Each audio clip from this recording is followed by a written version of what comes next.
As pledged earlier, doctors in training here in Capital Seoul have resigned en masse in protest of government plans to raise the medical school admissions quota. For more on the latest developments, my colleague Ahn Sung-jin joins me live now from one of the 5 major hospitals here, where doctors have staged a collective departure. So Sung-jin, what is the latest there?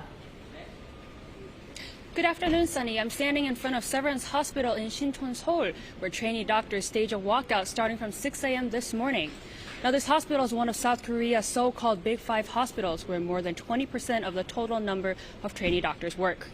These Big 5 hospitals have nearly 3,000 residents, and 1/3 of those residents have submitted their resignations. This hospital in particular saw the most cases of doctors leaving the workplace. These walkouts are in protest of a government policy which aims to increase the quota of medical school admissions by 2,000 places starting next year. Doctors' groups argue that increasing the number of doctors would lead to unnecessary medical care on top of a lack of incentives for doctors to practice in essential areas such as pediatrics and emergency medicine. But health authorities said more doctors are vital to keep up with the country's fast-aging population. The number of doctors in the country relative to the size of the population is reportedly among the lowest in the developed world. As these trainee doctors play a key role in medical processes, at least 25 operations have been canceled and 34 official complaints have been made by patients. As of 11 p.m. yesterday, more than half of other trainee doctors from other major hospitals nationwide, nearly 7,000 residents in all, have submitted their resignation letters as well. Also, more than 1,000 students in medical schools across the country have applied for a leave of absence. The health ministry and medical community says that the temporary system they've put in place could hold up only for 2 or 3 weeks without these key medical personnel. The Korean Medical Association at the emergency meeting, which began at noon, decided to elect a director for the emergency committee and further discuss responses.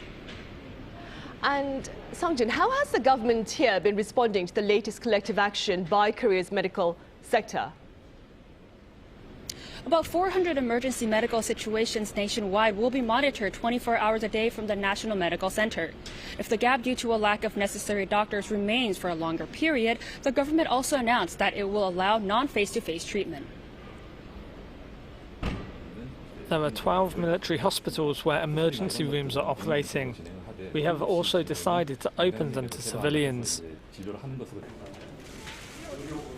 Now, the government has maintained its position, refusing to accept doctors' demand and denouncing their collective action as intolerable.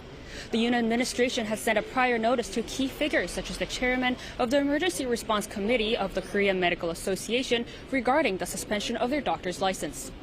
The health ministry also just issued a work start order to 831 medical residents. Whether this will be taken as a warning to the medical community will be something to watch out for. That's all I have for you. Back to you, Sunny. All right, Sung-jin, thank you for that coverage. That was our Ahn Sung-jin reporting live from Severance Hospital here in Capital Seoul.